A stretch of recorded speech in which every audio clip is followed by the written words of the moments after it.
वर्तमान समय में जो 5 सबसे शक्तिशाली देश हैं अमेरिका, चीन, जापान, जर्मनी और भारत।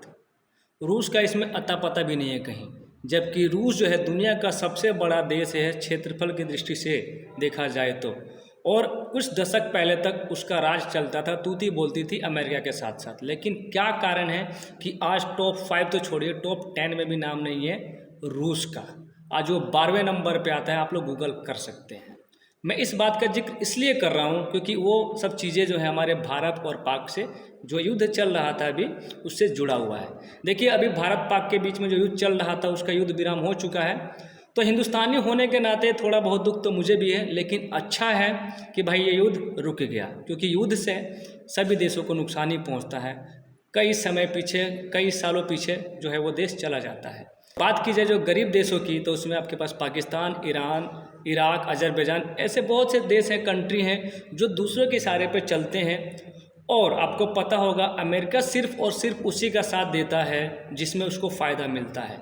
और एक ये भी है कि वो जो उसके टक्कर के लायक होने लगता है वो उसको बर्बाद करने से भी पीछे नहीं हटता है। इतिहास गवाह है इस बात का। और देखिए, बात हो रही है चीन की भी, तो चीन जो है आपको पता है आज दुनिया के टॉप 2 में, टॉप 3 में अर्थव्यवस्था में वो है और वो आगे बढ़ रहा है। लेकिन वो डायरेक्टली भारत से युद्ध नहीं कर सकता है, क्योंकि उसको पता है अगर वो भारत से युद्ध करेगा तो अमेरिका उसका साथ ज़रूर देगा। क्योंकि चीन अमेरिका को टक्कर दे रहा है, तो अमेरिका जो है ये चाहता है कि चीन को कैसे भी उसको नीचे कर दिया जाए।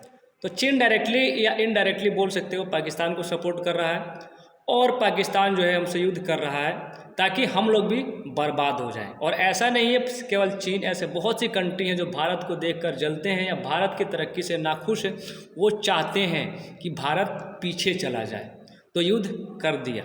और बात हो रही थी रूस की, तो आपको पता है रूस और यूक्रेन के बीच में जो युद्ध चल रहा था या चल रहा है अभी भी 4-5 सालों से, आपने देखा कि एक छोटा सा देश जो है यूक्रेन, उसकी वजह से रूस जो है कितने समय पीछे चला गया, क्योंकि उसको सपोर्ट कर रहे थे नाटो देश, अमेरिका और बहुत से कंट्री।